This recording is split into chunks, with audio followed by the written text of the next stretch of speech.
t'invite à présenter ces instants au Seigneur. Seigneur éternel, nous sommes devant toi et devant ta parole, afin de recevoir l'enseignement dont nous avons besoin, de recevoir la nourriture dont nous avons besoin. Seigneur, veuille disposer nos cœurs afin que cette parole puisse porter du fruit en nous, qu'elle puisse croître, qu'elle puisse nous sanctifier. Seigneur, pour ma part, je me tiens devant toi pour que je sois suffisamment effacé afin que ta vie se manifeste. C'est toi qui dois parler, Seigneur, et nous voulons écouter.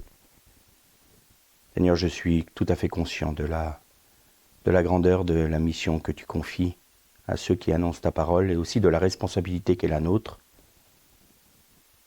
Seigneur, c'est avec crainte et tremblement que je me présente devant toi pour te laisser parler. Au nom de Jésus. Amen. Je vous invite à ouvrir vos Bibles dans l'évangile de Marc, au chapitre 16, et on lira à partir du verset 15. Marc 16, verset 15. Puis il leur dit, « Allez dans le monde entier et proclamez la bonne nouvelle à toute la création. Celui qui croira et recevra le baptême sera sauvé, mais celui qui ne croira pas sera condamné. Voici les signes qui accompagneront ceux qui deviendront croyants ou ceux qui croiront. Par mon nom, ils chasseront les démons, ils parleront des langues nouvelles, ils saisiront les serpents. S'ils boivent un breuvage mortel, quel qu'il soit, il ne leur fera aucun mal. Ils poseront les mains sur les malades et ceux-ci seront guéris. » On arrêtera notre lecture là. On fera une deuxième lecture dans le livre d'Ésaïe,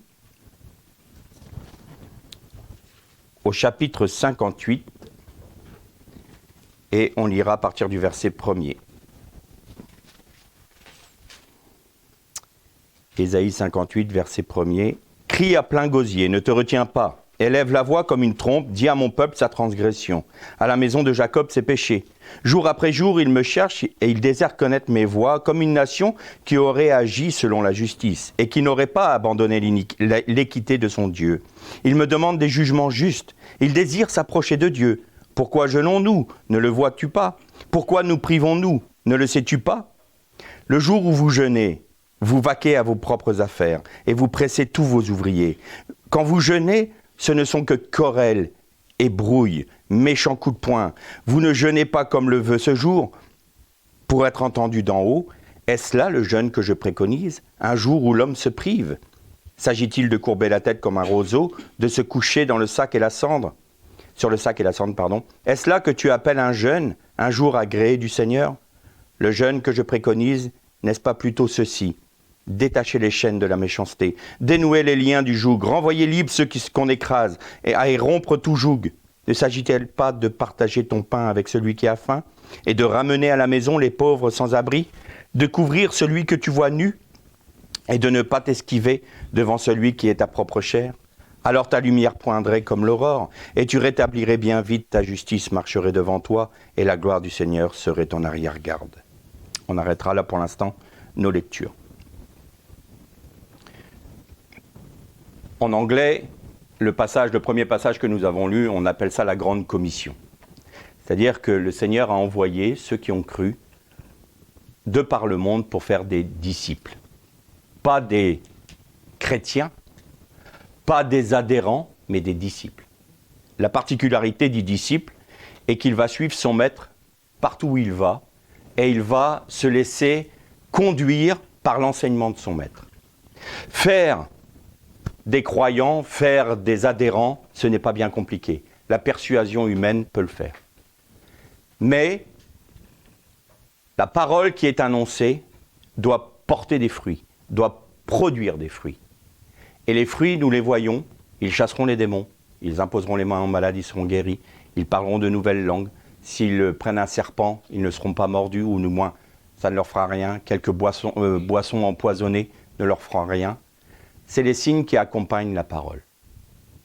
Or, on pourrait penser que cette parole s'adresse seulement à des inconvertis, à des païens qui ne connaissent pas Dieu, à qui on annonce l'évangile et qui sont eux-mêmes liés par des esprits impurs, par des maladies, par toutes sortes de choses néfastes, et que la prédication de cette parole serait démontrée par les signes qui l'accompagnent. Je pense qu'il y a une grave erreur dans le peuple de Dieu, c'est de penser que nous ne pouvons plus être, influencés par des esprits impurs. Alors évidemment, je ne parle pas de possession. Être possédé, ça veut dire c'est appartenir à quelqu'un. À partir du moment où nous avons accepté le sacrifice de Jésus, que nous avons demandé pardon dans une véritable repentance à Dieu, nous recevons l'Esprit de Dieu. Nous sommes donc la possession du Christ, puisqu'il nous a rachetés par son sang. Cependant, de s'imaginer qu'aucun esprit impur ne peut influencer même les chrétiens, c'est un des plus beaux mensonges de l'ennemi. Pourquoi dis-je cela ? On pourrait se dire, non, si on est chrétien, on ne peut plus être influencé par les esprits impurs, on ne peut plus avoir des démons qui essayent de nous lier, puisque nous sommes la possession de Christ. Le mot diabolos, diable veut dire division. Le monde chrétien aujourd'hui est-il uni ? C'est la manifestation, par la preuve, que le monde chrétien est influencé par l'esprit du diabolos. De s'imaginer une seule seconde que l'on ne peut pas être atteint, c'est se fourvoyer, c'est être dans la négation. Et alors Satan peut s'amuser, puisqu'il se cache derrière une théologie qui tendrait à dire « je ne peux plus être atteint par l'ennemi ». Alors aujourd'hui, ce que j'aimerais faire avec vous, sans être exhaustif bien entendu, c'est un peu de déterminer le comment nous pouvons être influencés par l'esprit, le pourquoi nous pouvons être influencés par les mauvais esprits, et quelle est la solution pour rentrer dans ce que nous dit ce texte de Jésus dans l'évangile de Marc. Ils chasseront les démons, ils guériront les malades, et ils parleront d'autres langues et tous les signes qui accompagnent la parole. Notre frère, tout à l'heure, quand on a pris, avant la Sainte Seine, a pris un texte d'un Corinthien, et il a dit, c'est pourquoi celui qui mange et boit sans discerner le corps et le sang de Jésus, mange et boit un jugement contre lui-même. Et la suite du texte nous dit, c'est la raison pour laquelle il y a parmi vous beaucoup de malades, d'infirmes, et que de nombreux sont morts. Il ne parlait pas aux païens, là. Il parlait à l'église de Corinthe. L'apôtre Paul ne s'adressait pas à des personnes qui étaient hors du peuple de Dieu. Nous pouvons trouver aussi ce même exemple dans les Écritures concernant Israël. Dans le livre du Lévitique, il est dit, par exemple, que si une personne a de la lèpre sur ses vêtements, qui s'étend à sa maison et qui s'étend à sa peau, c'est un jugement. Pourquoi ? Parce que lèpre, en hébreu, la lèpre comme maladie que l'on connaît, c'est négo. Et donc c'est vraiment la bactérie de la lèpre qui fait que nous avons les chairs qui se rongent. Tandis que la lèpre, dans le texte où il est dit que la lèpre s'attache à la maison, s'attache aux vêtements et s'attache à la personne, c'est tsarat. Et tsarat vient de tsara, qui veut dire de couleur moribonde, littéralement en hébreu. Qu'est-ce que ça veut dire ? Ça veut dire que, je fais juste une précision, la lèpre tsarat est intimement liée à ce que l'on appelle la lachon hara, c'est-à-dire la langue méchante. Quand une personne a une langue méchante, que ce soit dans la médisance, que ce soit dans des propos contre Dieu, que ce soit quelque chose de négatif, il apporte sur lui la possibilité à un esprit de venir s'attacher à lui et de produire cela. Et Dieu le permet pourquoi ? Premièrement, c'est sur ses vêtements, sa maison, pardon. Ensuite, s'il se reste dans cette position sans se repentir de son péché, de sa langue méchante, la lèpre s'attache à ses vêtements. Et s'il continue, la lèpre s'attache à sa personne. Ça, c'est un jugement de Dieu. Tout comme celui qui mange et boit la Sainte Seine, le Saint Repas, sans discerner le corps du Christ, mange et boit un jugement contre lui-même. On n'est pas dans le monde des bisounours. On est dans un monde où Dieu est Dieu, il y a une autorité, il y a un ordre établi par Dieu, il y a des lois établies par Dieu. Celui qui transgresse les lois de Dieu subit les conséquences de sa transgression. Alors on pourrait se dire, mais voilà, j'ai accepté Jésus, je suis baptisé dans le Saint-Esprit, je suis rempli du Saint-Esprit. Comment ça se fait que des esprits impurs puissent se manifester dans ma vie? La conquête du pays de Canaan par les Israélites est un symbole, et c'est typologiquement le combat de chaque chrétien. Chaque chrétien est appelé à conquérir Christ. Et Christ nous amène à se laisser conquérir par lui. Et vous avez remarqué que le peuple d'Israël a laissé des peuplades philistines au sein d'Israël. Il y avait des villes qui appartenaient aux Philistins, alors que Israël aurait dû détruire tous ces peuples, voués par interdit. Alors on pourrait dire, oh, quel ce Dieu sanguinaire, et c'est passer à côté de la leçon spirituelle qu'il y a derrière toutes ces choses. Les Philistins dans nos vies sont les parties de notre âme irrégénérée, qui est souillée par notre nature charnelle, et qu'on ne laisse pas être traité par Dieu. Qu'on laisse perdurer dans nos vies. Et donc, si la nature charnelle est crucifiée à la croix en Jésus-Christ, notre âme doit être restaurée, puisqu'elle a obéi à un autre maître que Dieu. D'ailleurs, l'âme ne se soumet pas facilement à l'esprit. Notre âme, ce sont nos sentiments, nos émotions, notre intellect, et quand on va voir les choses de l'esprit, notre âme se rebelle. Notre âme peut très bien être très religieuse, à partir du moment où la chair ne va pas sur la croix. Nous pouvons être très religieux, l'essentiel étant de ne pas passer par la croix. Et nous allons voir que la croix a deux facettes. On va voir ça un peu plus tard. Et donc, cette âme irrégénérée, c'est la raison pour laquelle le roi David disait « Tu restaures mon âme ». C'est-à-dire qu'il rétablit notre âme à la position qui doit être la sienne, c'est-à-dire obéir à notre esprit. Et si notre esprit est rempli de l'Esprit de Dieu, et que l'Esprit de Dieu influence notre esprit, j'essaye d'être le plus clair possible, eh bien notre esprit influence notre âme, qui va influencer nos raisonnements, nos sentiments, nos émotions, qui vont se manifester par notre corps. Et là, nous retrouvons la réalité du tabernacle. Le Saint des Saints, le lieu saint et le parvis. C'est-à-dire que le Saint des Saints, c'est là où l'Esprit de Dieu réside dans notre esprit. C'est pourquoi nous sommes le temple de l'Éternel. Mais l'âme se rebiffe contre cela. L'âme irrégénérée est habituée à être nourrie par notre nature charnelle, qui maintenant est crucifiée en Jésus-Christ, et elle ne veut pas se soumettre à notre esprit.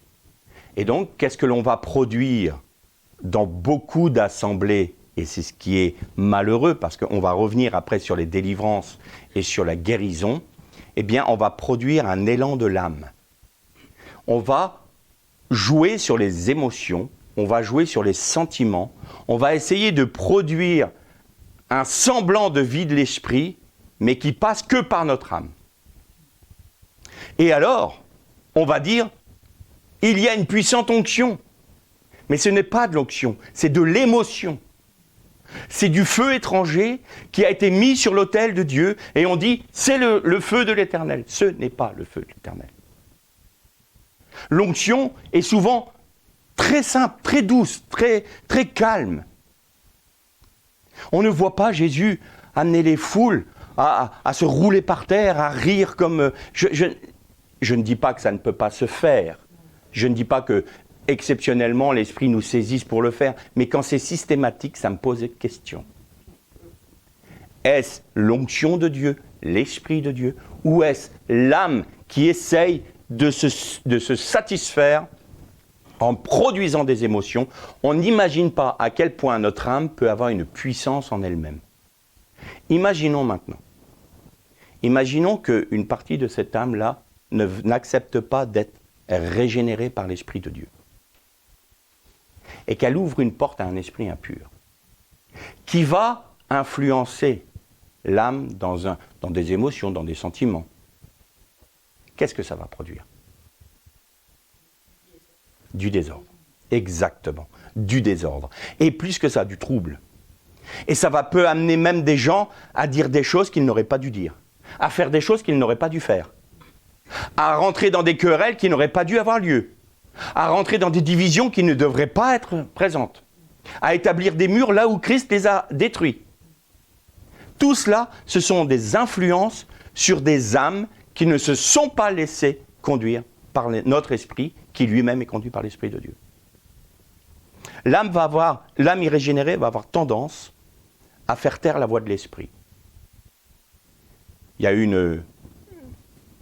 un don prophétique tout à l'heure qui disait « Écoute cette petite voix et non pas l'agitation de ton âme ». On est dans le sujet là. Alors, on pourrait se dire, mais c'est compliqué de faire la différence entre l'âme et l'esprit. Il y a des moments où on est là un peu à se poser des questions, puisque comme notre esprit peut très bien influencer nos sentiments et nos émotions, qu'est-ce qui est de Dieu, qu'est-ce qui n'est pas de Dieu? Eh bien, quand ce n'est pas de Dieu, au fond de nous, il y a quelque chose qui cloche. On fait, mais on n'est pas libre dans ce que l'on fait. Alors là, il y a un choix. Quand on ressent ce petit malaise, c'est très ténu. C'est pas quelque chose, c'est pas le feu du ciel qui tombe sur la terre pour nous révéler. C'est quelque chose de doux et léger qui nous dit « Ah, là, il y a un petit malaise ». Alors soit on se dit oh, « Faut que je passe par-dessus ça ». Et alors là, on laisse libre cours aux émotions et cette voix va s'éteindre. Et alors, c'est les émotions qui prendront le relais et nous rentrerons dans quelque chose d'émotionnel. Ou alors, on se dit « Seigneur, pourquoi tu me mets en garde ?» Et le Seigneur va tout de suite nous conduire à sa parole. Est-ce que ce que tu vis, est-ce que ton expérience est confirmée par ce que la parole dit? Si mon expérience ne cadre pas ou ne correspond pas à ce que la parole dit, c'est que mon expérience est fausse. Et si mon expérience est fausse, elle doit se laisser corriger par la parole. Jésus disait dans Jean 17, 17, « Je te prie afin qu'ils soient sanctifiés par la vérité. » Et il dit, « Ta parole est la vérité. » Entre parenthèses, « Je suis la vérité. » Donc celui qui veut marcher selon la vérité, il va chercher dans la parole la vie du Christ qui y est dedans, qui y est caché, qui y est placé. Et à partir de là, qu'est-ce qui nous sanctifie? Mais c'est sa parole. Mais sa parole révélée. Parce que là encore, il y a un écueil. Vous allez me dire, c'est très compliqué la vie chrétienne. Ben, on peut très bien prendre la Bible et se dire, moi je vais faire coller la Bible à ce que je pense. Et alors à ce moment-là, je vais établir ce que je pense basé sur des textes bibliques pour en faire une doctrine et vous avez tous intérêt d'écouter ce que je dis. Et ceux qui ne sont pas d'accord avec moi, qui partent. Combien je vois de chrétiens qui se divisent sur des points doctrinaux. Et je disais à une sœur dernièrement, qu'est-ce qui nous fait reconnaître que quelqu'un est animé par l'Esprit du Christ, qui a reçu l'Esprit de Dieu? Celui qui confesse de sa bouche, nous dit la Bible, que Jésus-Christ est le Fils de Dieu et que l'on a accepté son sacrifice pour la rémission de nos péchés par la repentance, celui-là a reçu l'Esprit de Dieu. Donc, si Dieu a placé son Esprit dans cette personne, il est donc mon frère en Christ, en Dieu. Il est mon frère parce que nous sommes nés de nouveau, tous les deux, ayant reçu l'Esprit de Dieu. Je ne peux pas dire « tu n'es pas mon frère » sur la base du fait qu'il ne cadre pas avec ma doctrine. On est bien d'accord? Donc ce n'est pas les points doctrinaux qui nous font nous diviser, c'est si une personne est réellement en train d'annoncer que Jésus-Christ n'est pas le Fils de Dieu, qu'il n'est pas mort sur la croix pour la rémission de nos péchés, qu'il n'a pas donné sa vie pour nous, qu'il n'a pas été brisé pour nous, qu'il n'a pas versé son sang pour nous, alors celui-là est anathème. Pas autrement. Et voilà le problème des divisions dans les églises. On est tous frères, on a tous le même Dieu, mais on ne pense pas la même chose, donc moi je suis dans ma boutique, toi tu es dans la tienne, Pierre, Paul, Jacques sont dans la leur, parfait. Mais ça a un écueil, ça aussi. Soit on se divise ceux qui devraient être unis, et puis tout d'un coup, on se dit que de toute façon nous sommes un, et on va s'unir avec ceux qui ne devraient pas l'être. ce qu'on appelle aujourd'hui le grand œcuménisme. Alors on peut être aussi avec des bouddhistes, avec des musulmans, avec tout ce qu'on veut. Donc là maintenant c'est une grosse bouillie que l'on a fait. Et on se dit, ah ben voilà, on a tous le même Dieu. Non, non. Mon Dieu n'est pas le Dieu Allah, parce que Allah c'est le Dieu lunaire. Donc c'est pas l'éternel. C'est pas celui qui s'est révélé dans la parole. Donc je ne peux pas considérer que c'est le même Dieu. Bouddha, pour moi, n'est pas un Dieu. Je suis désolé. Mais en même temps, que l'on va tendre vers ça, on va dire, ah, mais les baptistes, les charismatiques, les ceci, les cela, ah ben non, cela on ne peut pas s'allier avec eux, parce que... Vous voyez un peu le trouble que... Et après, on ose dire qu'on n'est pas influencé par des esprits démoniaques. Il y a aussi une autre chose qui est terrible, c'est que, à un moment, le peuple de Dieu va avoir pratiquement de la haine pour la vérité. Et il y a un jugement que Dieu prononce qui est terrible, et ça beaucoup de chrétiens l'oublient. Je leur enverrai un esprit de séduction qui leur feront croire au mensonge. Là, on est dans un jugement. Tu n'as pas voulu la vérité. Tu as entendu cette voix en toi. Tu as la parole qui t'a reprise. Tu as le Seigneur qui t'a parlé à travers sa parole, qui t'a parlé à travers son esprit. Mais tu l'as refusé parce que tu préfères le mensonge, parce qu'il satisfait ton âme. Alors maintenant, je commande à un esprit impur, et là ça nous permet de voir aussi que les esprits impurs sont soumis à Dieu. Je permets à un esprit impur de séduction qu'il vienne vers toi et qu'il te fasse croire au mensonge. Et tu vas y croire comme la vérité. Et tu vas prêcher ce mensonge.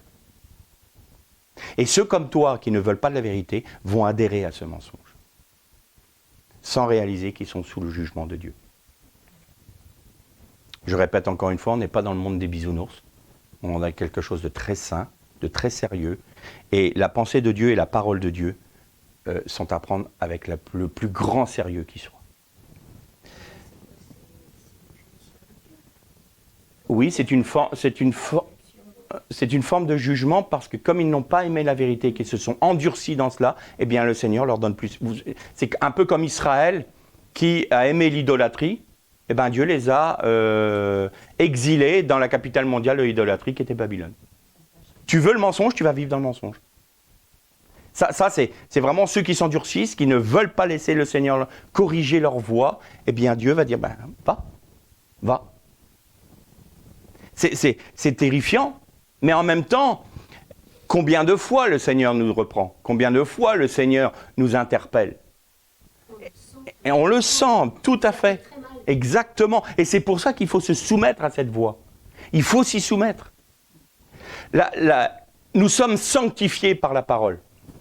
La parole nous est révélée par l'Esprit de Dieu. Elle prend vie en nous, ce qu'on en appelle un réma. Une révélation.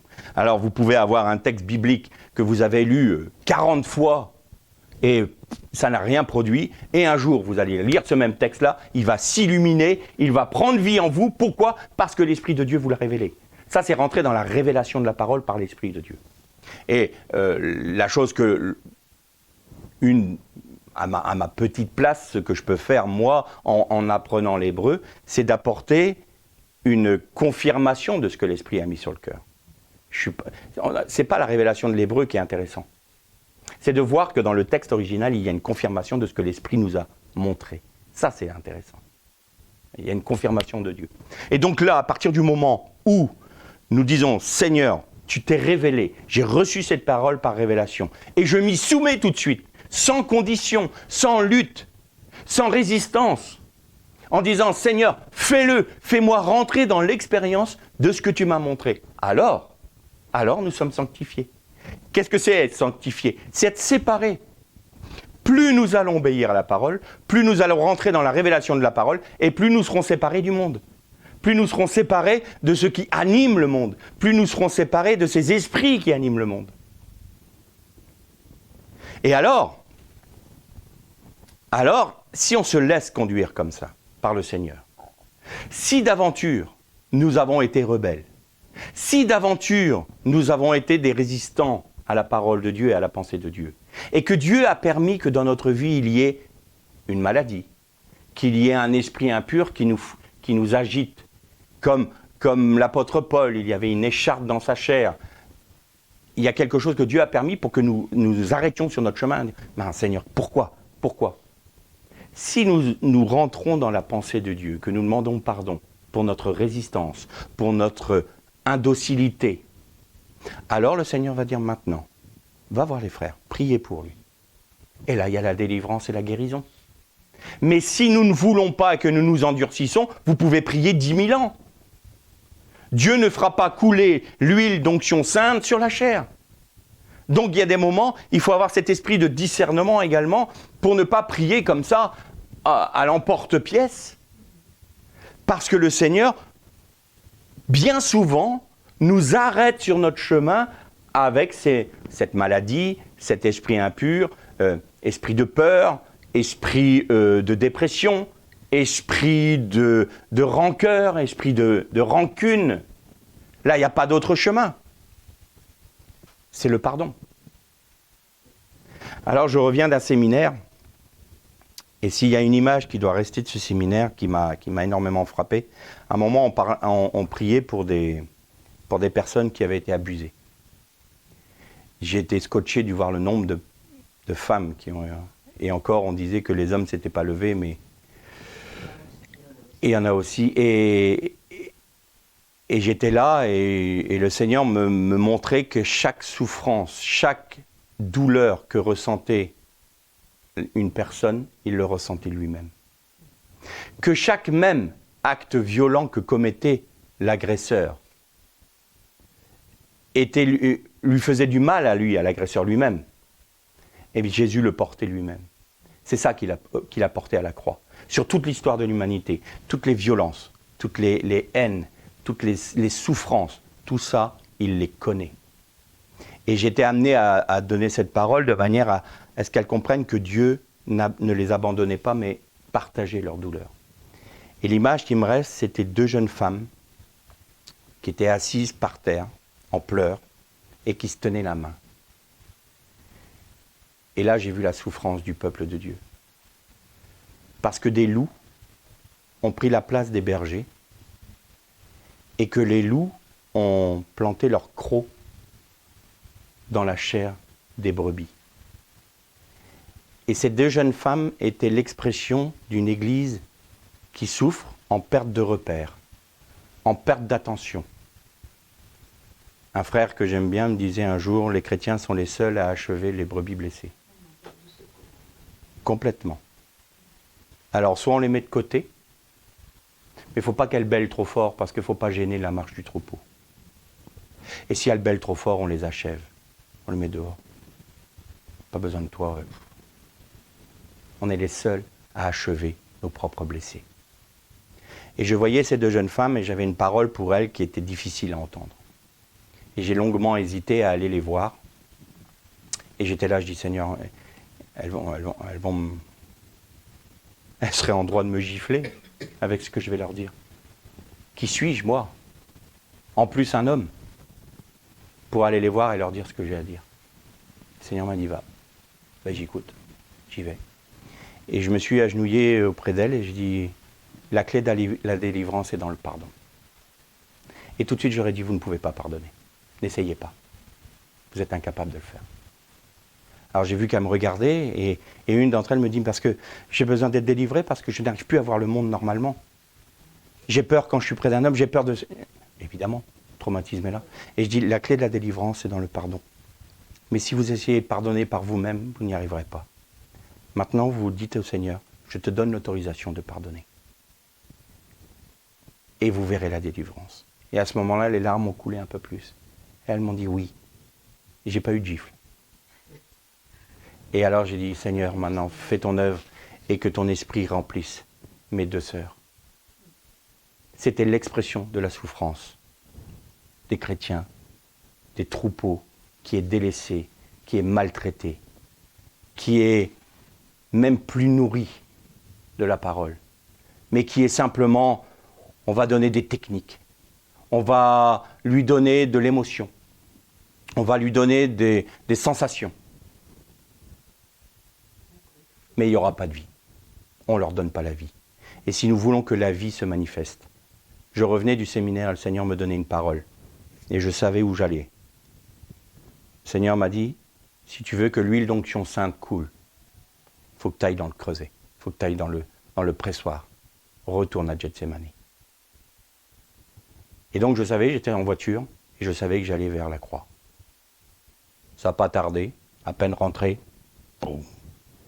Je suis dans le creuset aujourd'hui. Parfait. Parfait. Pourquoi ? Parce que la vie ne peut couler. La vie de résurrection ne peut se manifester que si je suis mort. Et que l'huile d'onction sainte ne peut s'écouler pour apporter le baume, pour apporter la vie, pour apporter la lumière, parce que l'huile c'est aussi la lumière, que si l'olive est écrasée. C'est pourquoi Christ a été écrasé, broyé, brisé, afin que l'huile d'onction sainte puisse se couler sur nous tous. Et c'est ça le chemin. Alors, on va expliquer un peu maintenant l'œuvre du Seigneur pour nous. Et on a compris le pourquoi les esprits pouvaient nous influencer, s'attacher à nous. C'est des parties que nous n'avons pas accepté de laisser sur la croix. C'est notre âme qui ne veut pas donner à Dieu, abandonner à Dieu des pans entiers de son j'ai envie de son être, entre guillemets, de sa partie, et que l'on garde pour soi, et on dit au Seigneur, ça tu ne touches pas. Et là où Dieu ne peut pas toucher, un autre peut le faire. Et donc celui qui était le maître avant, sur l'entièreté de notre âme. Et croyez-moi, celui-là ne va pas lâcher. Alors, on va parler de la création.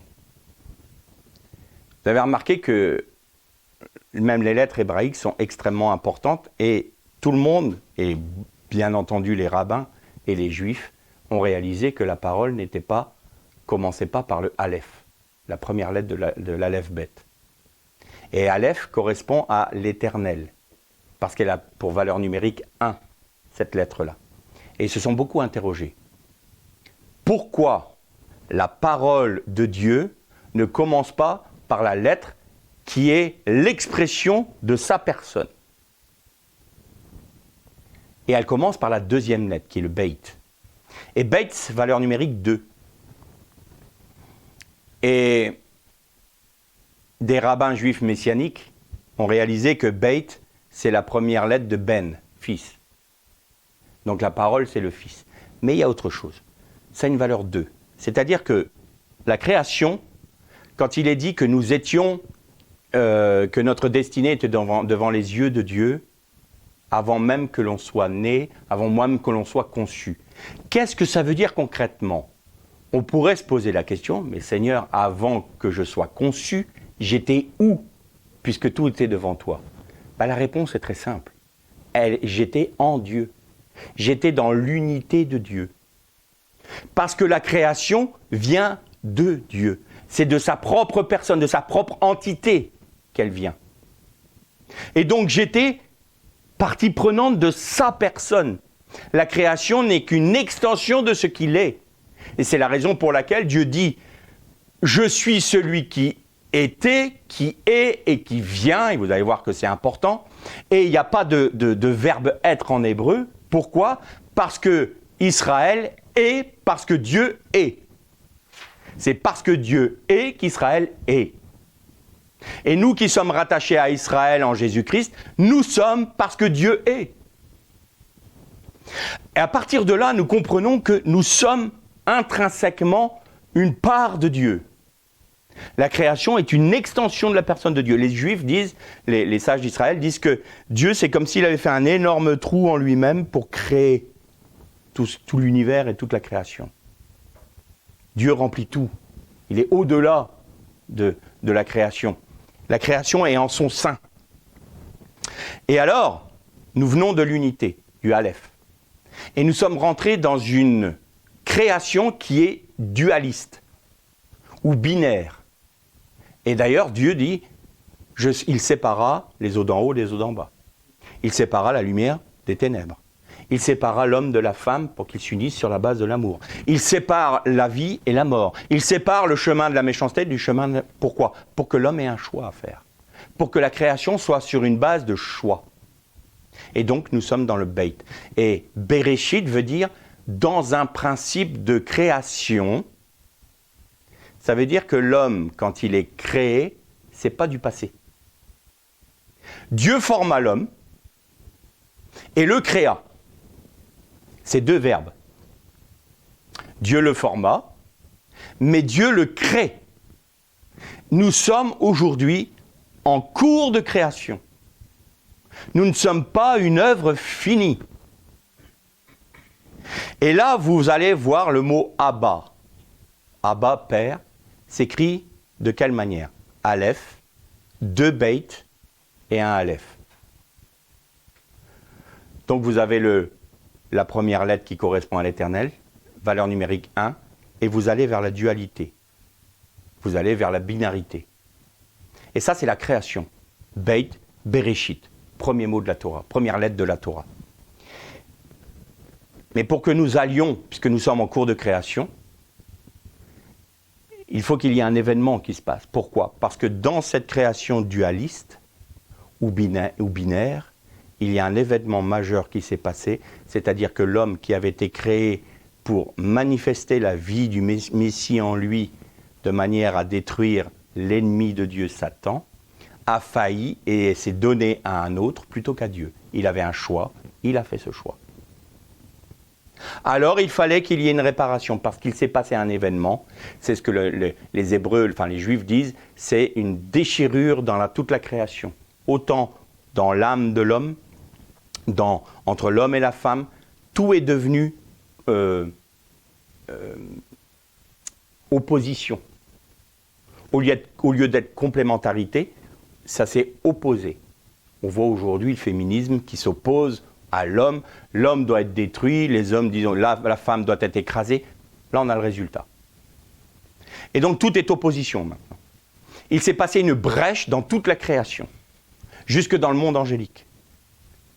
Et il fallait une réparation. Tu es le réparateur des brèches. Et Jésus est venu faire le tikkun olam en hébreu, c'est-à-dire la réparation de la brisure du monde. Donc, qu'est-ce qu'il y a entre les deux bêtes du mot Abba et à la croix?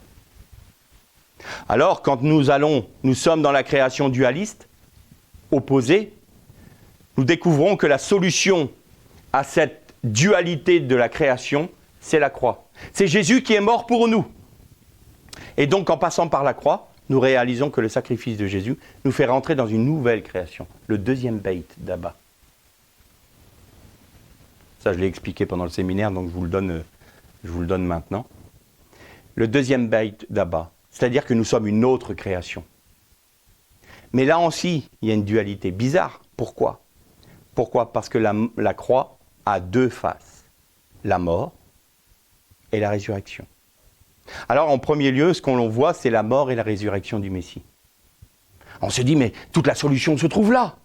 Merveilleux. Seigneur, t'as donné ta vie, tu as été brisé pour moi. Parfait. Maintenant, je suis une nouvelle création parce que tu es ressuscité.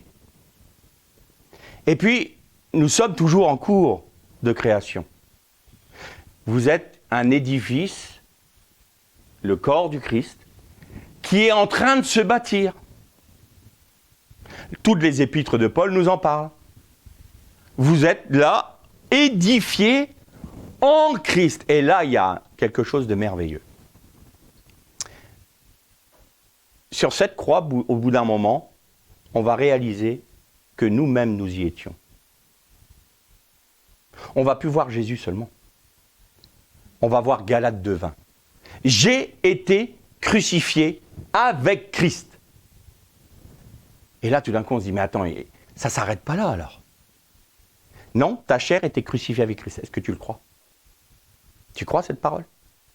Est-ce qu'elle prend vie en toi? Est-ce que tu te vois mort au péché? Est-ce que tu te vois mort à la malédiction? Est-ce que tu te vois mort, toi, ton ancienne nature, elle est clouée à la croix? Tu le vois? Alors rentre dans cette réalité. Seigneur, fais-moi rentrer dans la réalité de cette mort à moi-même. Qu'est-ce que cela veut dire? Eh bien, ça veut dire que maintenant, tu acceptes que ton âme, tu donnes l'autorisation à Dieu, que ton âme soit restaurée par son esprit en toi. Et alors, la chair ne doit plus être capable d'animer ton être. Alors évidemment, ça ne se fait pas en une fraction de seconde comme ça. Il y a une œuvre qui se fait de séparation d'avec le monde dans la durée, puisque nous sommes dans un principe de création. Et alors, au fur et à mesure que Dieu nous révèle par sa parole ce qui n'est pas selon son cœur dans notre âme, dans notre vie, au bout d'un moment, à partir du moment où le principe de la croix est une révélation établie dans notre vie, nous ne résistons plus à Dieu en disant « Ah oui, mais moi je veux garder une part de ma vie, je veux garder ça, non, ça je te le donne pas. » Non, on offre tout. Seigneur, ça, ah bon, je faisais ça, ou je pensais comme ça, c'est pas selon ton cœur, je me laisse corriger. Tout de suite. Pas de murmure, pas de rébellion, pas de résistance. Seigneur, c'est oui, oui, tout de suite. Mais je ne suis pas capable de le faire. Comme je disais à ces sœurs-là, vous ne pouvez pas pardonner. Mais si vous laissez le fait que la parole vous dise « Pardonne, Seigneur, je veux pardonner, mais je veux pardonner par ta grâce », eh bien, il y a quelque chose de merveilleux qui s'accomplit. Autant vous diminuez, nous diminuons, nous sommes écrasés dans le jardin de Gethsémani par le pressoir. Nous sommes sur la croix, nous sommes morts à nous-mêmes. C'est une image du Jourdain. On accepte d'être plongé dans le Jourdain. C'est le baptême. Nous sommes séparés du monde parce que, vous avez noté, pourquoi Jésus disait, je fais juste une petite digression, pourquoi Jésus disait « Celui qui croira et qui sera baptisé sera sauvé ». Parce que Israël, quand il a été sauvé de l'Égypte, il a cru en son Dieu en mettant le sang autour des portes de leur maison, mais il a été séparé de l'Égypte par la mer. Le baptême nous sépare du monde. Autrement, nous sommes encore sous la possibilité de l'ennemi, de l'Égyptien, de nous atteindre. Tant que nous ne sommes pas séparés de l'Égypte par la mer, nous pouvons être atteints par l'Égypte. Vous voyez l'importance du baptême ? Ce n'est pas que quelque chose de physique et de dire j'ai été baptisé comme ci, comme ça. Non. Nous sommes séparés du monde, c'est l'expression d'une séparation du monde afin que le monde ne puisse plus nous atteindre. Ensuite, vient le temps du désert, du dépouillement de nous-mêmes. C'est ce dont on parle maintenant. Pour arriver au Jourdain, qui veut dire, maintenant je comprends que la croix, c'est moi, ma propre mort qui est dedans. Et donc j'accepte de m'y plonger volontairement dans cette mort. Parce que Christ, j'étais en Christ mourant sur la croix. Et alors, qu'est-ce qui se passe ? Eh bien, au fur et à mesure que cette œuvre de mort se fait en nous, eh bien, la vie de résurrection se manifeste en nous. Dans la même proportion. C'est-à-dire que nous diminuons afin que Christ croisse en nous, mais en même temps que Christ grandit en nous, croît en nous, dans le verbe croître, en même temps que Christ grandit en nous, nous croissons en lui. Et c'est pour ça que nous pouvons manifester ses sentiments, son pardon, sa paix, son repos. Parce qu'en même temps que Christ grandit dans notre vie, nous grandissons en lui. Et là, il y a la parfaite union entre Christ et nous. Et quel est l'objectif pour nous chrétiens, disciples ? C'est que cette proportion soit gardée. C'est que quand le Seigneur nous met devant les yeux, par sa parole, par une prédication, par que sais-je encore, par l'Esprit qui nous dit « ça dans ta vie, tu dois me le laisser. Ça dans ta vie, tu dois me le laisser. » Ça, tout de suite, on dit « je te remets Seigneur, je te remets, sans résistance. » Alors cette œuvre se fait. Et alors, il n'y a plus de place pour l'ennemi pour venir nous troubler. Et la délivrance est là. Et la guérison de nos corps est là. Et la guérison de notre âme est là. Nous sommes guéris dans nos émotions, nous sommes guéris dans nos sentiments, nous sommes guéris, nous avons notre intelligence qui est renouvelée par l'Esprit de Dieu. Donc nous redevenons, nous sommes Christ. Nous sommes Christ. Et donc on revient à Abba, nous rentrons donc dans le deuxième beit, et nous allons vers l'unité, le Aleph, le dernier Aleph. Nous sommes venus de l'unité, nous avons été dans une binarité, nous avons la réparation des brèches par la croix, nous sommes une nouvelle création qui tend à aller vers l'unité, et c'est ce que nous dit l'apôtre Paul, il dit « Et quand Jésus aura accompli toutes choses, le Fils se soumettra lui-même à Dieu le Père, et Dieu sera tout en tous. » Nous revenons à l'unité. Mais qu'est-ce qu'aura fait Dieu dans ce laps de temps ? Il aura vaincu son ennemi. C'était ça à quoi était appelé l'Adam. Et c'est pour ça que Yeshua est appelé le dernier Adam. C'était ça l'objectif. vaincre l'ennemi en dévoilant et en révélant ses œuvres mauvaises. Et on revient à l'unité, c'est-à-dire on revient en Dieu. Nous sommes en Dieu. Donc la vie de résurrection, c'est croître en Christ. Et c'est ça l'objectif. Et c'est ça que l'on doit discerner quand on mange le pain et le vin. Que nous soyons suffisamment soumis, nous en tant qu'assemblée, pour que cette assemblée croisse en Christ, tout comme elle diminue devant Christ, pour laisser Christ grandir en elle. Alors nous discernons que nous sommes rattachés aux promesses d'Israël en Jésus-Christ. Nous discernons que tous nos frères sont nos frères, que nous n'avons pas de barrière à mettre là où Dieu les a détruits, que nous n'avons pas à déterminer si tel ou tel est d'accord ou pas avec moi sur la doctrine, sur telle ou telle autre doctrine, et que je n'ai pas à blesser mon frère, que je n'ai pas à laisser mes émotions et mes sentiments prendre le dessus pour imposer quoi que ce soit, mais de toujours se soumettre à Christ pour que lui-même fasse son œuvre comme lui le veut, en m'utilisant moi sans résistance. Voyez l'harmonie qui revient là. Et nous retrouvons quoi ? La prière de Jésus. Je te prie, Père, pour qu'il soit un, comme nous sommes un. On revient à l'unité. On revient dans le Moed. Je ne sais plus si vous vous souvenez de ces messages que j'ai dit. Moed, c'est la tente d'assignation. Et Moed a une racine, Yaad, qui veut dire l'homme et la femme qui s'unissent pour porter un enfant, pour produire un enfant. C'est ça que Dieu veut avec nous. Si Christ croit en nous et que nous croissons en lui, nous sommes unis à Christ sur les liens matrimoniaux. Nous sommes donc l'épouse du Messie. Autrement, nous sommes une prostituée. Nous sommes animés par un esprit de prostitution. Nous laissons un autre prendre autorité sur notre âme pour l'influencer. Et nous n'autorisons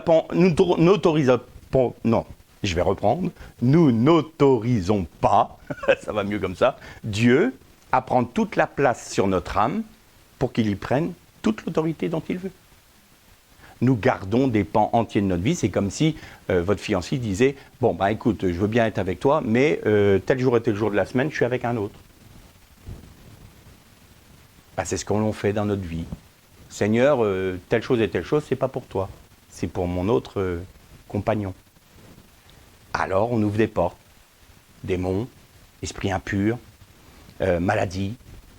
Tout cela n'est que le fruit de cette indécision. Alors une fois que l'on a dit tout ça, il faut se laisser conduire par Dieu de manière à ce que nous soyons des disciples dociles, prompts à l'obéissance. Ça ne veut pas dire qu'on ne commettra pas d'erreur, parce qu'on est dans nos limites. Mais on sera parfait parce qu'on marchera au pas de Dieu. C'est-à-dire qu'il n'y aura pas cette résistance qui fera que Dieu ne peut pas œuvrer dans nous. À partir du moment où on va lui dire « Non, stop là », Dieu va s'arrêter dans notre vie. Et donc on ne marche plus au pas de Dieu. Et là, nous ne sommes pas dans la perfection.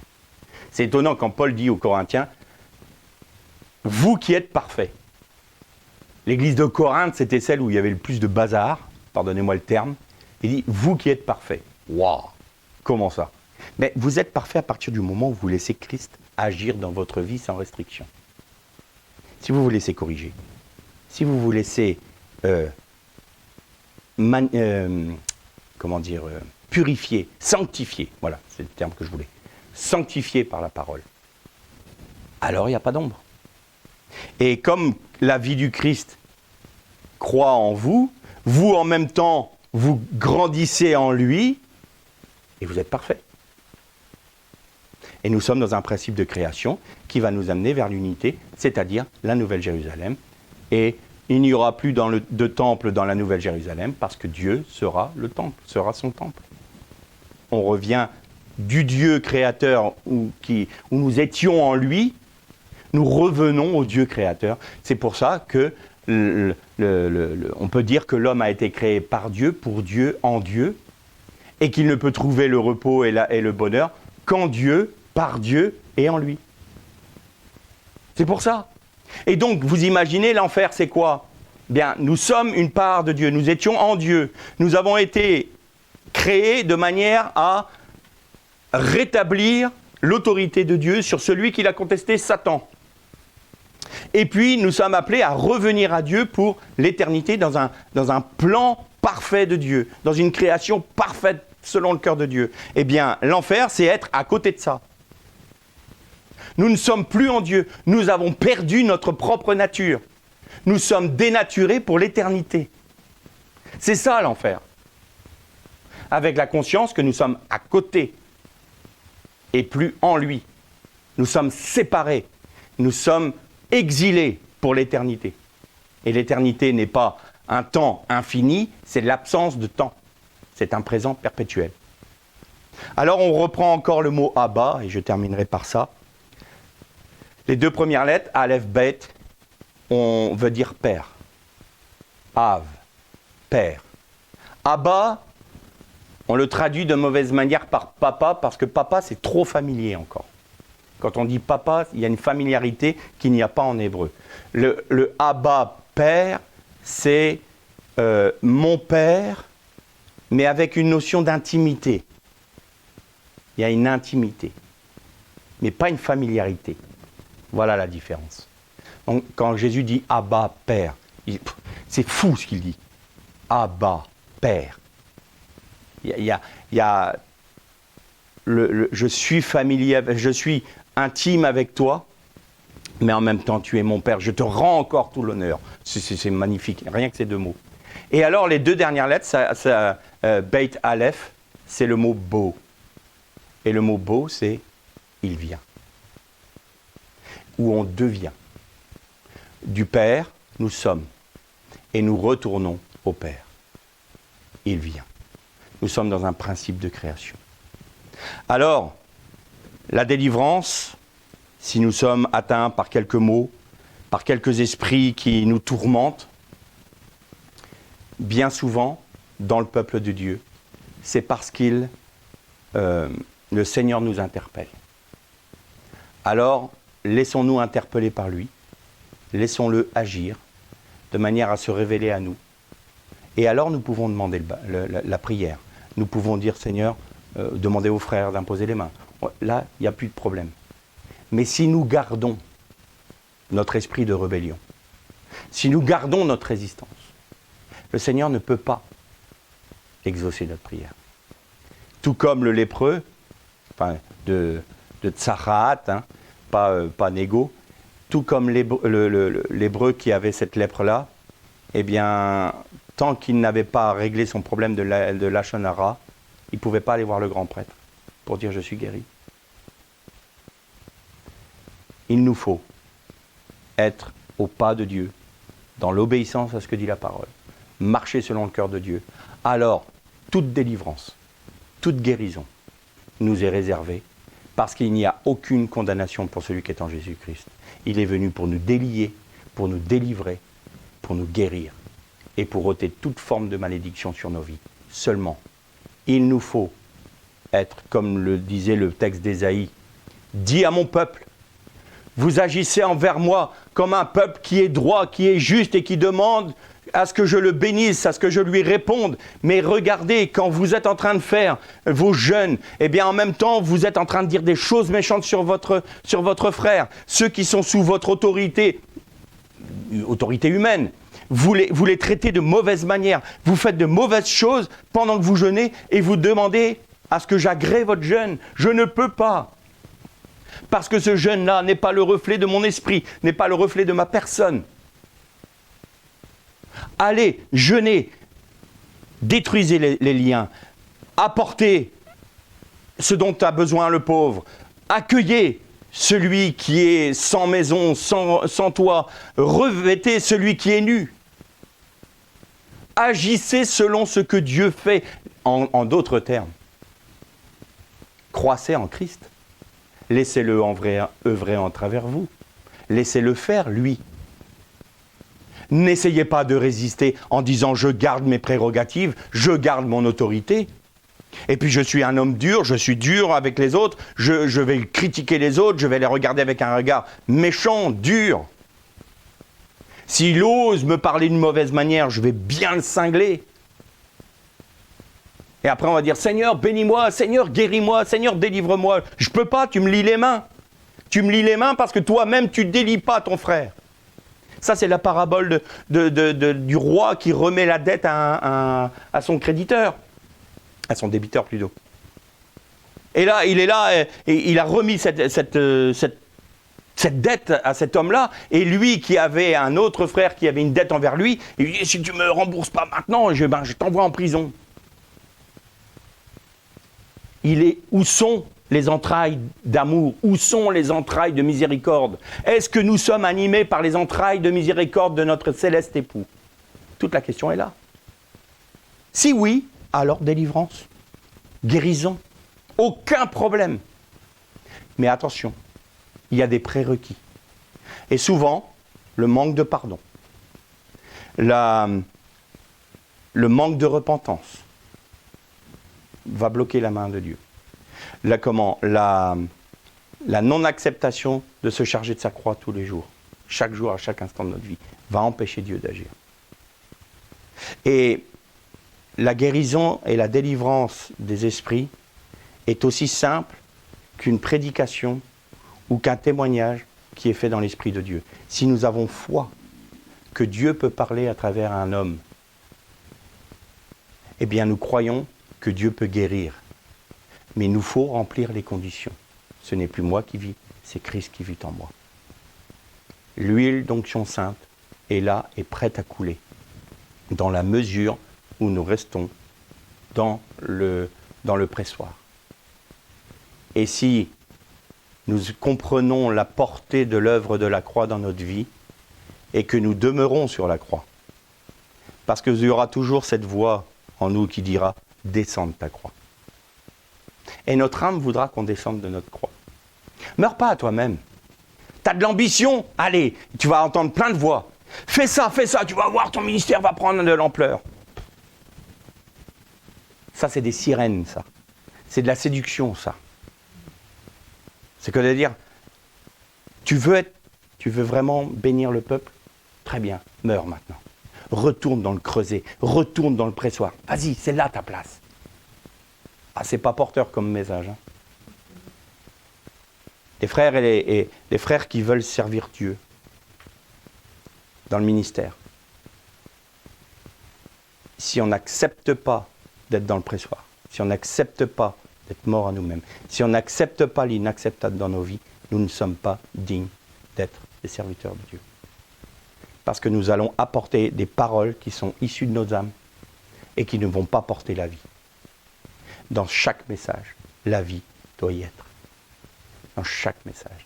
Et pour que la vie y soit, il faut que Christ y soit. Et pour que Christ y soit, il faut qu'il croisse en nous. Pour qu'il croisse en nous, il faut que nous diminuions. Merlé Shalom.